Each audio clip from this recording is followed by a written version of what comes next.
You are listening to the Political Periscope, a weekly podcast brought to you by Radio Wnet. Interviews on international politics, security, geopolitics, economy, and more. Every Thursday at 7 p.m. Today's guest of the Political Periscope is Sergej Sumlenny, German political analyst, former director of Regional Office of Heinrich Böll Foundation in Ukraine from 2015 to 2021. Political Periscope. You were born in Russia. Yes, exactly. I was born in Russia and I was Russian citizen for the bigger part of my life. And I was socialized in Russia. I have graduated from the Moscow University. And I worked in Russia for a longer time. And I believe that is the reason why I have absolutely no illusions about what Russia is doing currently in Ukraine and what are the motives of this invasion.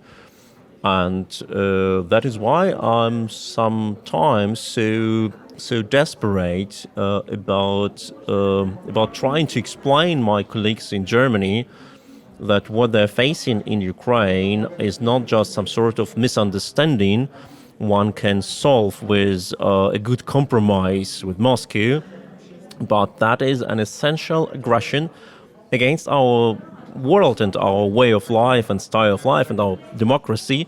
And here you cannot find a compromise. You first need to achieve a clear military victory, and after that discuss the framework of Russian capitulation.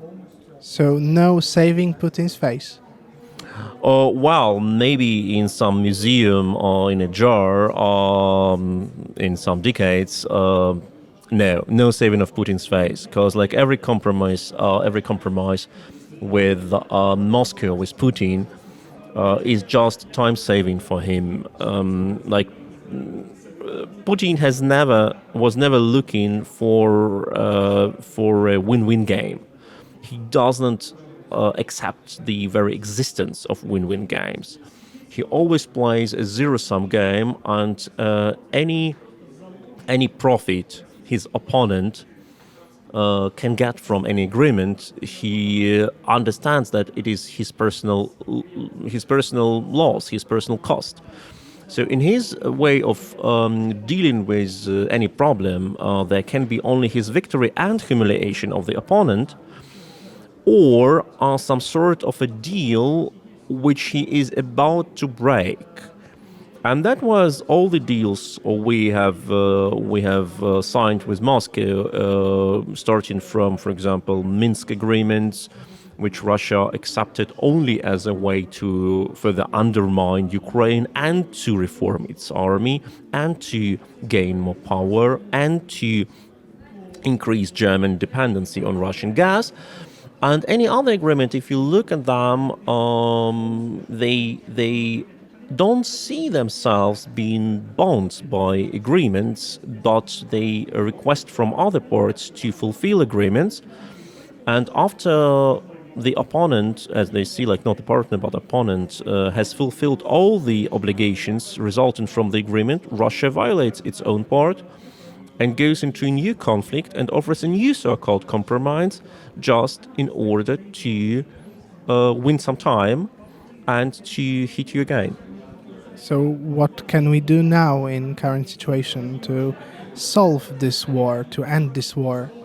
Well, there is one very easy way to end this war, and this end is being called Russia's defeat. And for Russia's defeat, we need more weapons to Ukraine, being sent to Ukraine, more heavy weapons. We have seen the results of sending to Ukraine HIMARS, these high mobility multiply rocket launch systems.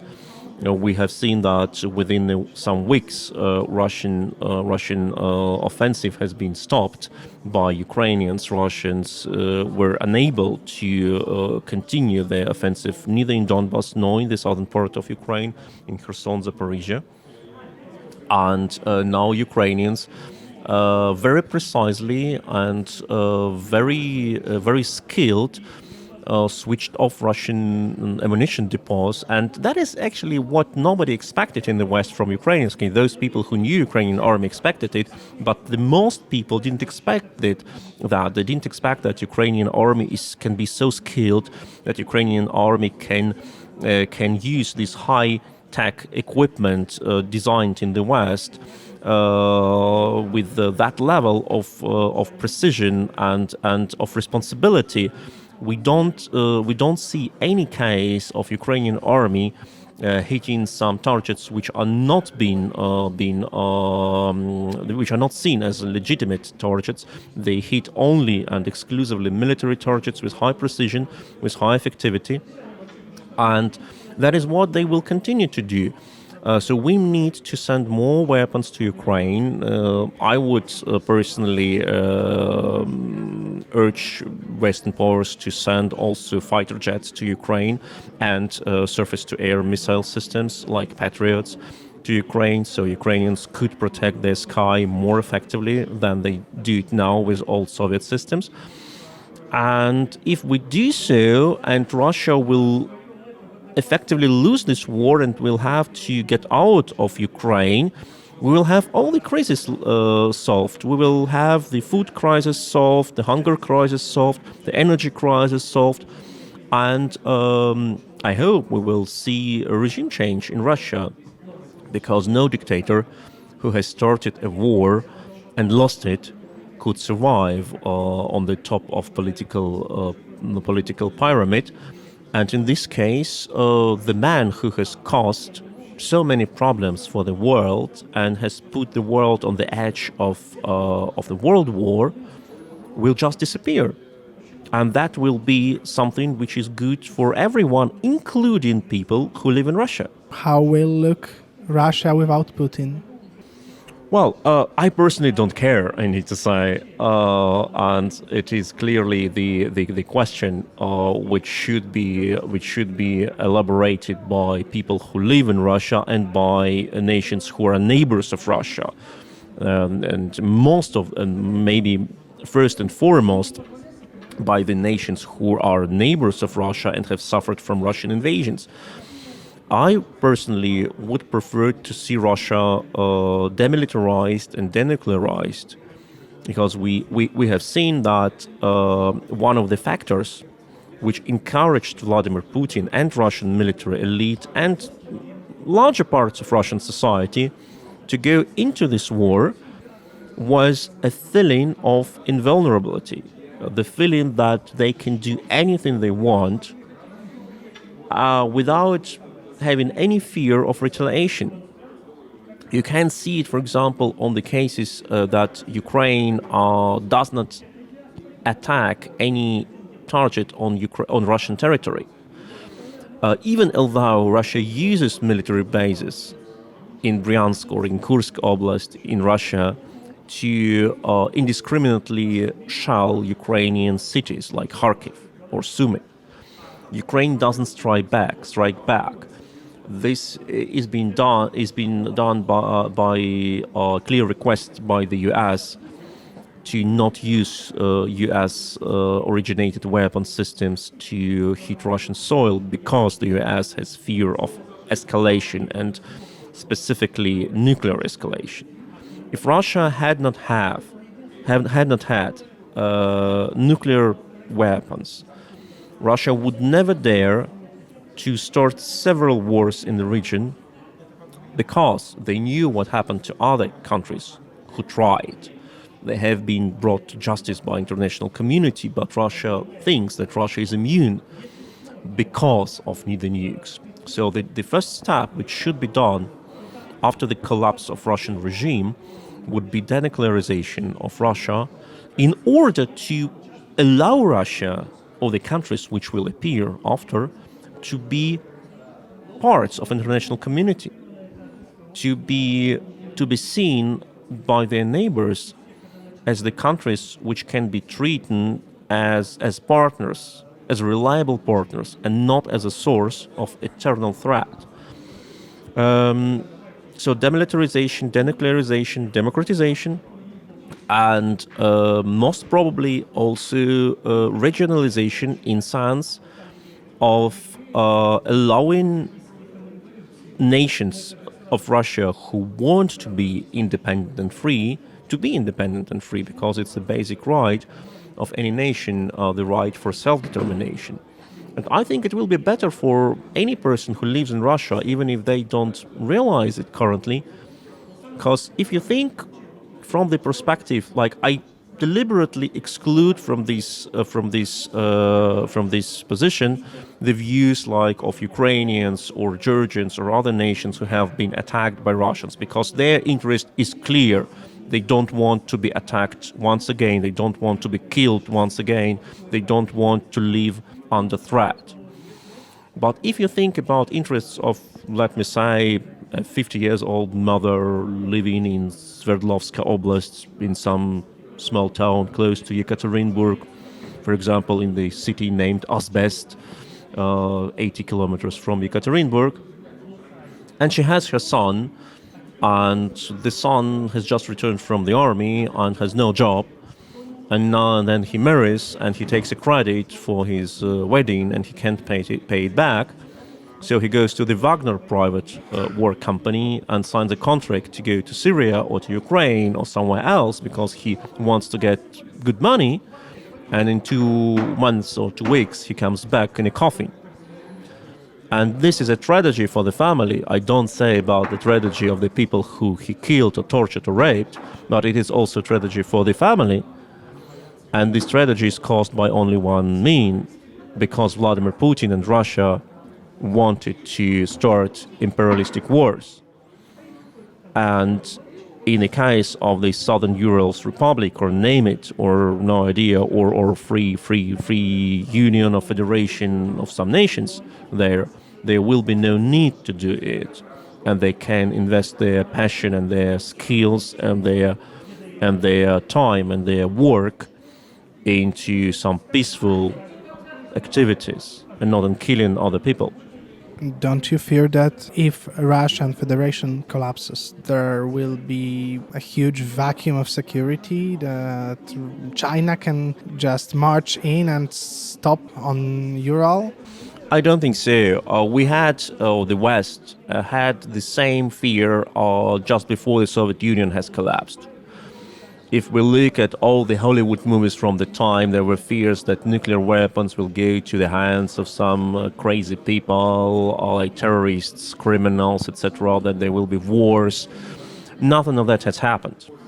The worst thing which happened with a nuclear weapon back then was that nuclear weapon was given by the West to legitimate Russian authorities. Like, every fear in the West was that some like nationalistic criminal generals or terrorists or somewhere else will like get access to nuclear bombs. That's why they have taken the nukes from Ukraine, from Kazakhstan, and gave them to Boris Yeltsin. But at the fact, Boris Yeltsin was the person who has appointed Vladimir Putin and has given him the nuclear bombs, and it is Vladimir Putin who is now threatening the world with the nukes. So our fear of security vacuum was absolutely a fantasy. It was hallucination. We were afraid that nations like Ukraine will attack Belarus, or like Uzbekistan will attack Kazakhstan. Nothing of that has happened. The only power who had provoked wars on the post-Soviet space was Russia. You think about Abkhazia, Ossetia, you think about Transnistria, you think about Crimea and Donbass now. Even in Nagorno-Karabakh conflict, Russia's interests were prevailing to ignite this war to that level. And that has happened because Russia was too big. Russia felt that it is some sort of a crippled Soviet Union and wanted to restore its power back. And none of the countries or almost none of the countries, because of course there are some tensions between Armenia and Azerbaijan, But most of the countries which were created after the collapse of the Soviet Union didn't have these imperialistic dreams. So in this case, if Russia will collapse now, and no country which emerges on the ruins, out of ruins of former Russian Federation, if no country will see itself as crippled Russia or crippled Soviet Union, then no nation will have its dream of restoring it, because you cannot dream to restore what you don't associate yourself with. Like Ukraine doesn't dream of restoration of Soviet Union. Even Belarus doesn't dream of restoration of the Soviet Union. They're happy, like Lukashenko is happy with his own borders. So from this perspective, the collapse of Russia will not create a dangerous power vacuum. It will, quite the opposite, will create the fundament for peace development. And regarding the Chinese expansion, if Chinese would like to, they would have expanded to Russia already by now. They have all the means to do it. They have way more people, they have way bigger army, they have way more money. They could have done it by now. I don't believe that they want to expand their territorial sovereignty to the north because it's too costly. They can control what they want to control, the resources, by economy means, by corruption means, by other means, what they're actually doing now, because Russia sells all its forest illegally harvested to China. Russia sells its gas to China, Russia sells other resources to China. So Chinese government is already in control of Russian resources. They don't need to expand their sovereignty with all the debts and obligations to the region and to provoke the United Nations. So I don't think that will be something which is worse than we have now. And is it possible for Moscow to lose these imperial ambitions? If you can't pay for your ambitions anymore, if you don't have resources to make them real, you will have to abandon them, not because you want to, but because it happens. Nobody in Austrian-Hungarian monarchy wanted to lose the empire, but the empire was lost anyway. Nobody in, other empires wanted to lose it, but empires collapse at the moment when the metropolis cannot afford holding it together. And I believe that the moment of the bankruptcy, both economical, political and military bankruptcy of Russian Federation has already happened. Do you think those views, the views you presented, the dismantling of Russia, the dismantling of the empire to create a new security space in Eurasia, is this thought even present in the Western Europe? I think that is the biggest challenge and the biggest problem, because the collapse of Russia is what many Western elites not want to achieve and are afraid to witness. And they don't want to think about it because they believe when they think about it, they can ignite the problem for them. If they start like some think tank programs with thinking about what will happen on the ruins of Russian Federation, they will practically ignite these movements. But that is a wrong perception, because the independence movements, they appear on their own because people are not willing to live in the empire anymore, and they start to think about their identities. And if you remember some months before the collapse of the Soviet Union, the Western politicians wanted to preserve it because they believed that the Soviet Union can be a factor of stability and the collapse of Soviet Union will be the factor of instability. You remember the speech in Kiev, so-called Kiev chicken speech, when the US president urged Ukrainians to stay within the Soviet Union. I'm afraid that is the case now. I don't believe we have in the German foreign ministry enough people or any people who speak Tatar or Bashkir or other languages of Russian Federation. And I think the day when Russian Federation collapses will be the day of huge surprise in many foreign ministries in Europe, especially in the Western Europe. And we will face this day completely unprepared. I think that we can already see in Western Europe some countries for which the war in Ukraine is inconvenient, I would say, because it's the obstacle in relations with Russia. Do you agree? Yes, we know that some political and economic groups would prefer to come back to business as usual with Russia. We also observe the process which we can call Ukraine fatigue, because this war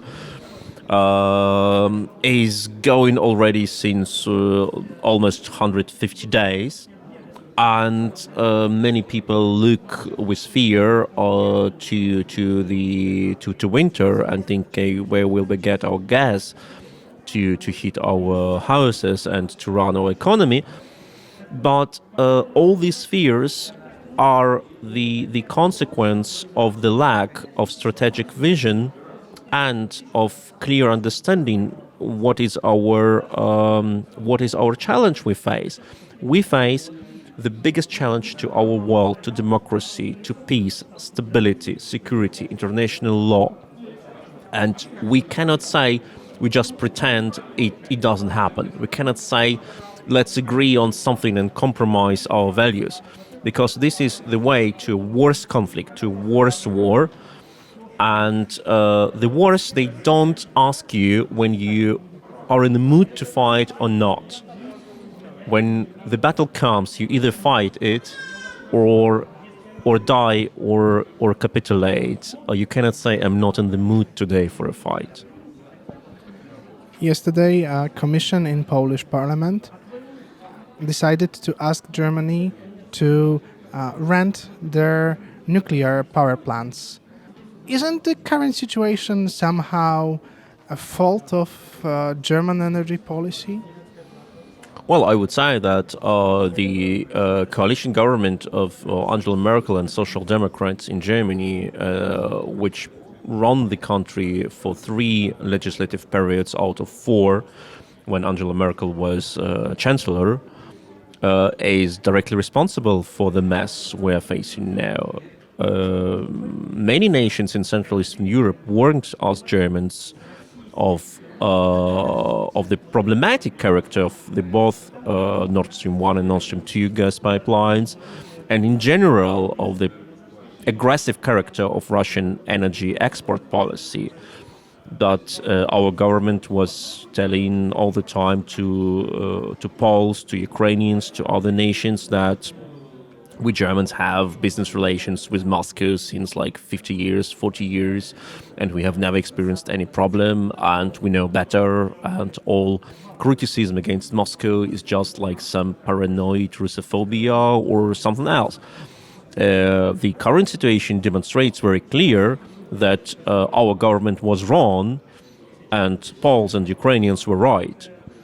Unfortunately, we are already now in the trap.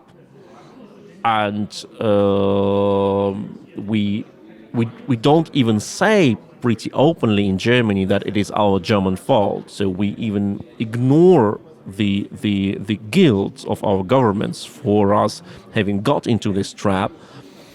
And the second step, which should have followed,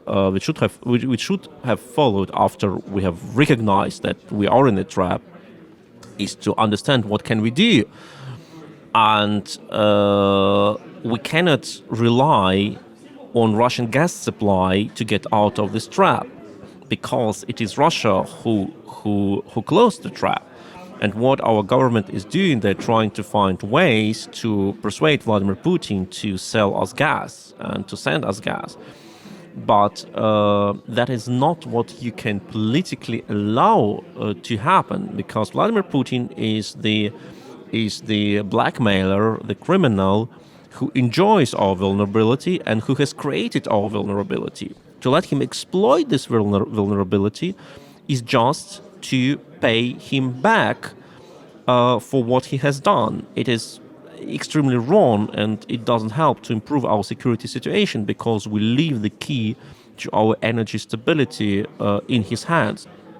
The right answer would be to find other ways of energy supply, even the ways which we don't want to have on the longer run, like nuclear power plants.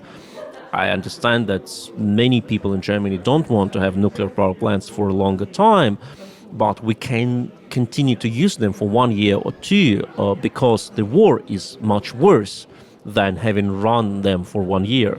Why? Why don't Germany want nuclear power plants? It's something that we in Poland, we want them. We are trying to build them. We've been trying for many years. And we see it's cheap, it's clean. And why Germany decided to get rid of this, well, relatively cheap and clean power source? Well, there are different reasons why. Okay, first, the question of are they cheap is not that easy to be answered, because you have to calculate also insurances, and insurances are never private. They are normally state paid, because no private company would be ready to insure to sign an insurance police for a nuclear power plant, because in the case of catastrophic event, the cost will be too high. So the question of cost is and price is not that easy to be answered. But it is just like the technical explanation. I think that the main reason is much deeper, and the main reason is that in Germany we have actually fear of technology. And we believe that technologies are something that can be so risky that the profits brought by the technology can never be higher than the risks. And that's why better be conservative on the technological level.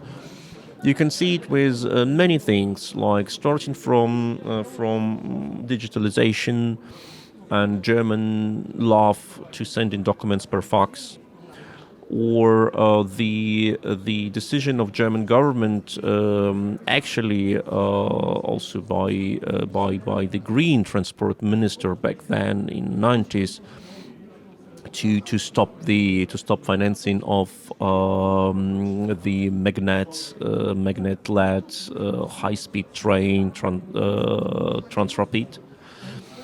After all, Chinese bought this technology from Bavaria and built it in Shanghai, where it works perfectly, but in Germany we didn't want to have it. And other cases, like Germans were shocked by Chernobyl, Germans were shocked by Fukushima, but shocked to the higher extent than other European nations, because it was for Germans the proof of all their fears. They said, aha, we were right. This technology can create enormous negative impact, and it's better not to have it. Let's have all good coal plants and all good gas plants. Although the emissions caused by coal plants effectively are much worse than emissions by the nuclear plants, but the nuclear plants are being seen as something like ultimately evil, because the nuclear waste is will radiate for thousands of years, because you cannot see it, because you cannot smell it, because we know that something terrible can happen, and we can't allow it to happen.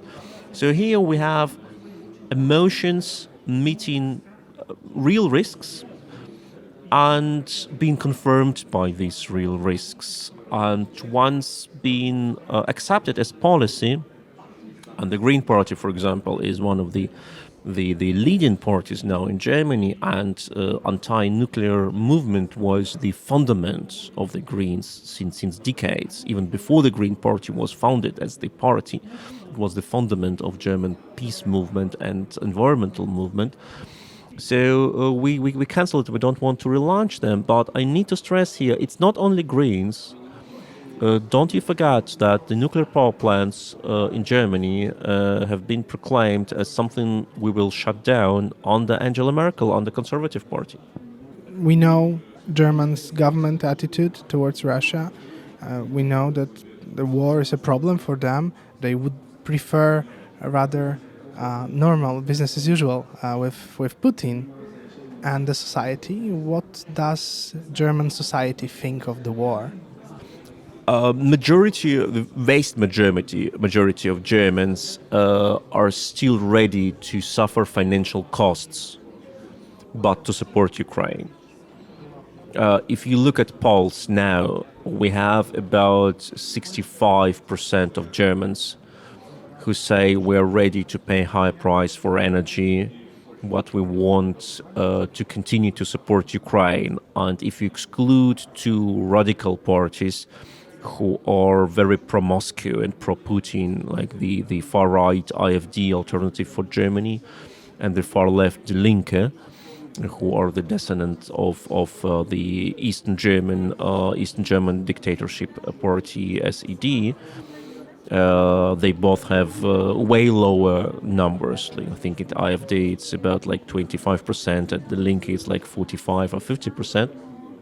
But 4 democratic parties, 3 governmental parties and 1 oppositional Christian Democrats, Christian Social Party, they all have definitely over 70% of their members who support the policy of providing help to Ukraine, even if it costs us some economic losses. I'm not sure this support is being granted. I'm not sure this support will sustain the winter if many Germans will not be able to pay heating bills. But now we have this support, and this is exactly the momentum we need to use to send weapons to Ukraine, to help Ukrainians to win this war within a month or 2. Because if we lose the momentum, if we let this war to go into a longer frozen conflict, we will dramatically increase the chances for Vladimir Putin to blackmail us and to spread fears among our population, and will give him actually very good cards into his hands. And I'm not sure that in December or in January the 70% of German support will remain to be 70%. Thank you very much. Thank you so much. This was the Political Periscope. The podcast is released every Thursday at 7 p.m.